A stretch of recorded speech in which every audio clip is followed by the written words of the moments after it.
ప్రియులారా, నేటి మన ధ్యానాంశము నీ అధికారమును ఉపయోగించు, యూజ్ యువర్ పవర్ అనేటువంటిది ఈరోజు దేవుడు మనకి చెప్తున్నటువంటి వాక్యము, మన ధ్యానాంశము.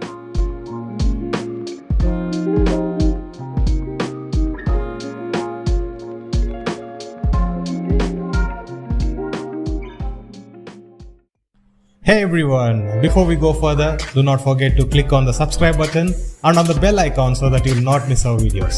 And if you like this video, click on like and share with somebody.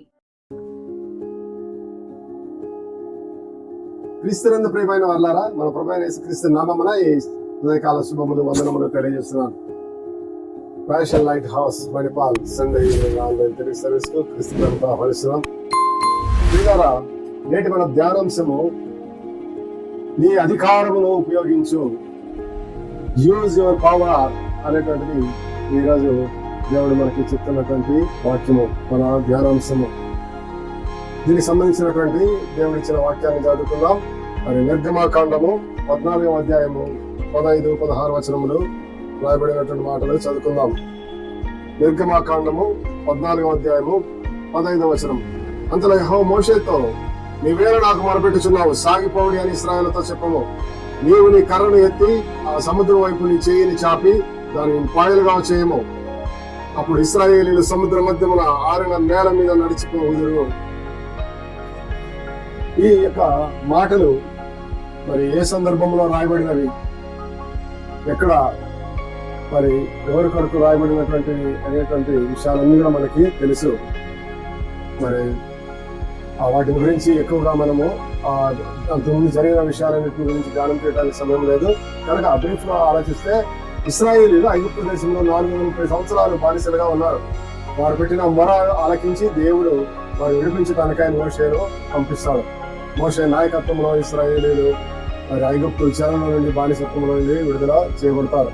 మరి ఆ విధంగా ఇశ్రాయేలీయులు ఐగుప్తు నుండి బయలుదేరి మరి అరణ్య మార్గంలో వచ్చేటువంటి సందర్భంలో ఈ యొక్క ఎర్ర సముద్ర మార్గంలో మరి ఎర్ర సముద్రము దగ్గర వారు నిలబడి ఉన్నప్పుడు జరిగినటువంటి ఈ సంఘటన. మరి వారు అక్కడ వరకు బాగానే వచ్చారు, కానీ అక్కడికి వచ్చే సందర్భంలో వెనక్కి తిరిగి చూస్తే ఒక్కసారి మరి ఐగుప్తు సైన్యాలన్నీ కూడా, సైన్య సమూహాలన్నీ కూడా బయలుదేరి వస్తున్నాయి. మరో హృదయం కఠినపరచబడింది. మరో మరలా వీళ్ళు ఎందుకు పంపించాలా, వీళ్ళందరూ మన బానిసలు, వీళ్ళందరూ పట్టుకుని రండి అని చెప్పి మరి గొప్ప సైన్యాన్ని పంపించాడు. రౌతులను మరి అదేవిధంగా రథాలను పెద్ద సైన్యాన్ని పంపిస్తే వాళ్ళందరూ కూడా బయలుదేరి వచ్చారు. బయలుదేరి వస్తుండగా మరి ఇశ్రాయేల్ ఎంతో భయపడ్డారు. ముందు చూస్తేనో సముద్రం ఉంది, మరి ఇటువైపు చూస్తే వెనక నుండి ఇశ్రాయేలును తరుముతూ వాళ్ళు వస్తున్నారు. ఆ సందర్భంలో మరి ఇశ్రాయేలు ఎంతో కలవరపడిపోయి భయపడి అరిశారు గొప్పగా. మరి అంతేకాకుండా మరి మోషేను తిట్టడం ప్రారంభించారు, సనగడం గొడవడం, దేవుని మీద సనగడం గొడవడం ప్రారంభించారు, తిరుగుబాటు చేశారు. ఇటువంటి పరిస్థితులలో మోషే దేవునికి ప్రార్థన చేస్తూ దేవునికి మొరపెట్టుతున్నప్పుడు యెహోవా దేవుడు పలుకుతున్నటువంటి మాటలు ఇవి. ఇప్పుడు మనం చూసినటువంటి 14వ అధ్యాయం, నిర్గమకాండము 14వ అధ్యాయము 15-16 వచనాలలో, మోషే నువ్వేలా నాకు మొరపెట్టుచున్నావు, నువ్వు ఇశ్రాయేలుతో వెంటనే నోరు విప్పి పలుకు, ఆ తర్వాత నీ యొక్క కర్రను పైకెత్తు, నీ చేతులను చాపు, ఆ సముద్రాన్ని పాయలుగా చేయి అని యెహోవా దేవుడు చెప్తున్నాడు. ఇది చాలా ఆశ్చర్యకరమైన విషయము, చాలా అద్భుతకరమైన విషయము. దేవుడు ఇక్కడ మోషేతో చెప్తున్న మాటలు మనకి చాలా ఆశ్చర్యకరంగా అనిపిస్తాయి. ఆ సందర్భంలో మోషే మరి దేవుని యందు విశ్వాసం కలిగిన వాడు, పూర్తి విశ్వాసంతో దేవుడు ఏ విధంగా చెప్తే ఆ విధంగా చేసేటువంటి వాడు. మోషే గురించి బైబిల్ గ్రంథంలో ఇల్లంతటిలో నమ్మకమైన వాడని రాయబడినది. కాబట్టి మోషే వంటి నాయకుడు లేడని మాటలు రాయబడిన కాబట్టి మోషే గురించి మనకు అందరు కూడా తెలుసు. వెంటనే లోబడి మరి ఇశ్రాయేల్ అందరితో కూడా సాగిపోవుడి అని పలికాడు. ముందుకు వెళ్ళండి, ముందు సముద్రం ఉంది, అయినా వెళ్ళండి, బయలుదేరండి, మీరు ముందు దేవుడు గొప్ప అద్భుత కార్యం మీరు చేయబోతున్నాడు. ఊరికే ఉండండి, మీరు అనవసరంగా మాట్లాడదు, మీరు సనగద్దు గొనగద్దు, భయపడద్దు, ఏడవద్దు, మీరు ముందుకు సాగిపోండి అని చెప్పు. మరి వెంటనే ఆ తర్వాత దేవుడు చెప్పినట్లుగా ఆ యొక్క చేతి కర్రను పైకెత్తాడు. తర్వాత 2 చేతులు చాపి ఆ సముద్రాన్ని పాయలుగా చేశాడు. ఆ విధంగా సముద్రము మరి దేవుడు గొప్ప గాలిని పంపించినప్పుడు ఆ సముద్రం అంతా కూడా 2 పాయలుగా చీలిపోయింది. మధ్యలో ఆరిన నేల, మరి సముద్రం మధ్యంలో తడి బురద నీళ్ళు ఏదో ఉండొచ్చు, కానీ ఆరిన నేలలో ఇశ్రాయేలు నడిచిపోయి అని రాయబడింది. ఇది మహా గొప్ప అద్భుతము. మరి ఎప్పుడు ఎక్కడ జరగనటువంటి ఆశ్చర్య కార్యములు మీ మధ్య జరిగిస్తానని చెప్పినటువంటి దేవుడు గొప్ప ఆశ్చర్య కార్యములు, గొప్ప మరి మిరకల్ ను, సూపర్ న్యాచురల్ మిరకల్ ను జరిపించాడు. ఆ విధంగా సముద్రము రెండు పక్కల గోడల మాదిరిగా నిలబడిపోయింది. సముద్రం మధ్యలో నుండి ఇశ్రాయేలు వెళ్ళిపోయారు. వెళ్ళిపోయిన తర్వాత వెంటనే ఏమైంది, ఆ సముద్రం మరలా మోషే చేతులు ఇట్లా చాపినప్పుడు ఆ సముద్రం మరలా తిరిగి కలుసుకోవడం జరిగింది. ఈలోగా ఇశ్రాయేలు పట్టుకోవడానికి వచ్చేసారు. ఐగుప్తు సైన్యం అంతా కూడా వచ్చేసింది. సముద్ర మధ్యంలోకి వచ్చి ఇంకా దగ్గరలో ఇశ్రాయేలు ఉన్నారు, వాళ్ళని సంహరిద్దాం, వాళ్ళందరూ పట్టుకుందాం, బంధిద్దాం అనుకుంటే సముద్రము ముయ్యబడింది. అందరూ కూడా చనిపోయారు. వాళ్ళ రౌతులు, రథాలు, గుర్రములు, మనుషులు అందరూ కూడా ఒక్కరు కూడా మిగలలేదని రాయబడింది. కాబట్టి ఆ విధంగా దేవుడు ఇశ్రాయేలును సంహరించడం, ఐగుప్తీయులను సంహరించడమే కాకుండా మరి వారి చెరలో నుండి, మరి ఐగుప్తు చెరలో నుండి ఇశ్రాయేలు విడిపించాడు. గొప్ప అద్భుత కార్యం చేశాడు. దేవుడు నిజమైన దేవుడు, ఆయనే మరి సృష్టికర్త, ఆయనే అందరి దేవుడి పైన దేవుడు అని మరి ఐగుప్తీయులు తెలుసుకున్నట్లుగా దేవుడి గొప్ప కార్యమును, ఘన కార్యమును చేశాడని తెలుస్తుంది. కాబట్టి ఆ విధంగా ఈ యొక్క సందర్భంలో మరి ఈ మాటలు రాయబడినాయి. ప్రియులారా, ఇక్కడ మనము ఈ యొక్క సందర్భంలో రాయబడిన మాటల్లో కొన్ని ముఖ్యమైన విషయాలు మనము పరిశీలన చేస్తాం. ఆ వాక్యములలోని రాయబడినటువంటి మాటల్లో ఉన్నటువంటి సారాంశాన్ని మనము అర్థం చేసుకోవడానికి ప్రయత్నం చేద్దాం. వాటిలో మొట్టమొదటిది, నువ్వు పలుకు, నోరు విప్పి పలుకు, ఇశ్రాయేలుతో ముందు పోండి అని ఆ విశ్వాసం మాటలు చెప్పి నోరు విప్పి పలుకు అని చెప్పి దేవుడు చెప్పాడు. రెండవది క్రియలు చెప్పాడు. ఏమిటి? మొట్టమొదట ఆ యొక్క చేతిలో ఉన్న కర్ర, ఆ కట్టెను పైకి ఎత్తడము. రెండవది ఆ సముద్రమును పాయలుగా చేయటము. ఈ విధంగా విశ్వాసముతో చేసేటువంటి క్రియలు ఆ కార్యములు జరిపించినాయి. అయితే ఆ సముద్రమును పాయలు చేసేవాడు మహా సృష్టికర్త అయిన అద్వితీయ సత్య దేవుడు మరి తన బాహుబలము చేత వారిని విడిపించాడు, సముద్రాన్ని పాయలు చేశాడు. కానీ అది ఎవరి ద్వారా ఆ కార్యం జరపబడింది, ఎవరిను దేవుడు ఉపయోగించుకున్నాడు అంటే మోషేను ఉపయోగించుకున్నాడు. ఆ విధంగా మోషే తన యొక్క కార్యమును మరి విశ్వాసపు మాటలను పలికి మరి దాని క్రియల ద్వారా చూపించినప్పుడు ఆ కార్యం జరిగింది. కాబట్టి ప్రియులారా, ఇక్కడ మనం ఈ రెండు పాయింట్లను మనం గుర్తుపెట్టుకోవాలా. క్రియలు లేని విశ్వాసం మృతమని యాకోబు పత్రికలో రాయబడినది, ఆ 2వ అధ్యాయం 8వ వచనంలో. కాబట్టి క్రియలు అనేవి అవసరము. మనం కేవలం విశ్వాసము మాత్రమే కలిగి ఉంటే అది, ఆ క్రియలు లేనిదైతే అది ఒట్టిదై మృతమగును అని రాయబడింది. ఒట్టిదైపోతుంది, మృతమవుతుంది. మనమందరూ కూడా విశ్వాసమే, మనమందరూ కూడా విశ్వసించిన వారము, మనమందరం కూడా రక్షింపబడిన వారము, మరి దేవుని నమ్ముకున్న వారము విశ్వాసులందరూ. అయినప్పటికీ కూడా మనం విశ్వాసము ద్వారా మన సమస్యలను ఎదుర్కోకుండా, విశ్వాసాన్ని ఉపయోగించకుండా, విశ్వాసాన్ని ప్రయోగించకుండా మనం ఉంటే ఆ విశ్వాసం నిష్ప్రయోజనం అవుతుంది అనేది బైబిల్లో రాయబడినటువంటి మాట. మన ఆ వచనం కూడా మీకు స్పష్టంగా చదువుకుందాం.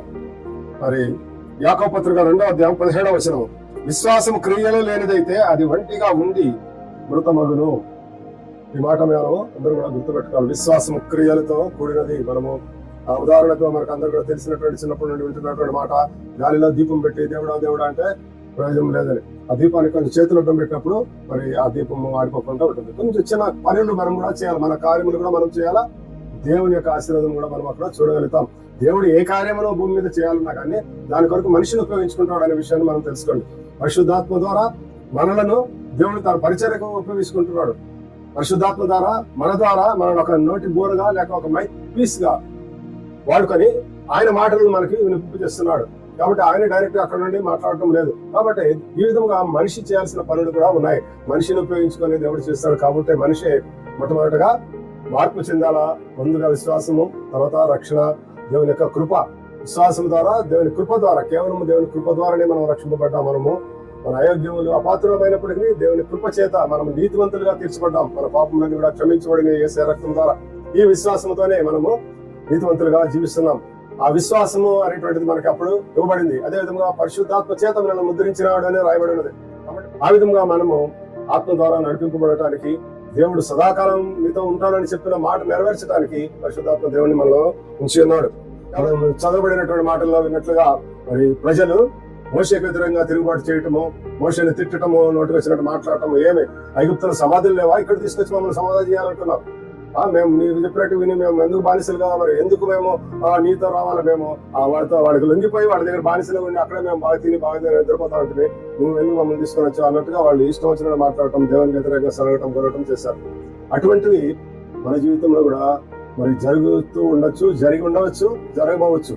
కాబట్టి దేవుడు ఈ రోజు ఈ మాటలతో మనల్ని హెచ్చరిస్తున్నాడు. ఎప్పుడైనా కానీ అటువంటి భయంకరమైనటువంటి సమస్య మనకు ఎదురైనప్పుడు ముందుకు పోవడానికి వీలు లేదు, వెనక్కి పోవడానికి మరి ప్రాణ భయం. అటువంటి పెద్ద సమస్యలు, భయంకరమైన సమస్యలు వచ్చినప్పుడు దేవుడు మనకి చెప్తున్నటువంటి మాట ఏంటంటే, భయపడకము, దిగులు పడకము, నిబ్బరముగా ఉండము, ధైర్యంగా ఉండము అని చెప్పిన విధముగా దేవుడు మనం ధైర్యంతో నిబ్బరంగా ఉండి దేవుడు చెప్పిన మాటలు చెప్పినట్టుగా చేయాలా. ఏం చెప్పాడు దేవుడు? మొట్టమొదటిగా మోషేతో నువ్వు మాట్లాడు, ఇశ్రాయేలుతో మాట్లాడు అన్నాడు. ఆ మాటల్లోనే శక్తి ఉంది, మాటలలోనే శక్తి ఉంది, మీరు నడిచిపోండి అని దేవుడు మోషే ద్వారా మాట్లాడుతూ ఉన్నాడు. ఆ మోషే ద్వారా దేవుడు మాట్లాడిన మాటలు అక్కడ నెరవేరుతున్నాయి. అదే విశ్వాసపు మాటలు అంటే, విశ్వాసము నోటితోనే ప్రారంభమవుతుంది.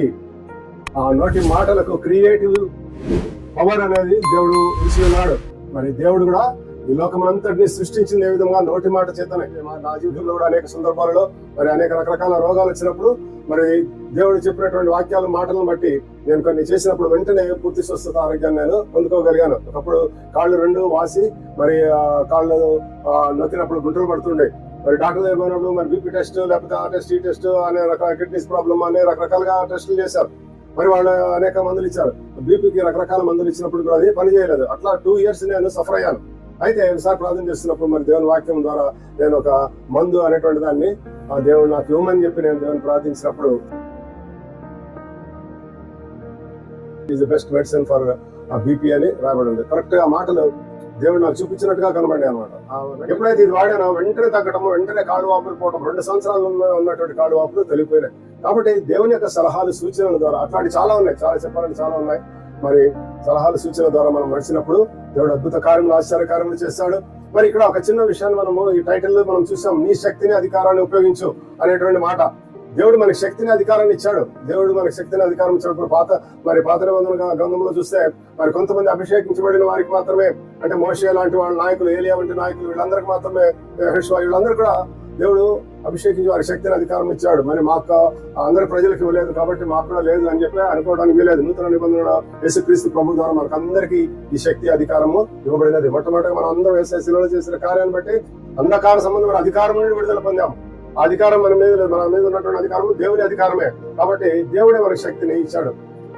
శక్తిని, ఇంద్రియ నిగ్రహం గల ఆత్మను మీకు ఇచ్చాను అని రాయబడినది. కాబట్టి ఆ మాటను బట్టి తర్వాత మరి లూకా సువార్త 9వ అధ్యాయం 1వ వచనం గాని మనం చూస్తే, వారందరికీ శక్తిని, మరి సమస్త విధములైనటువంటి దయ్యముల పైన శక్తిని, అధికారం ఇచ్చి, అదే విధముగా అన్ని రోగములను స్వస్థపరిచేటువంటి స్వస్థత వరమును ఇచ్చినాడు అని రాయబడినది.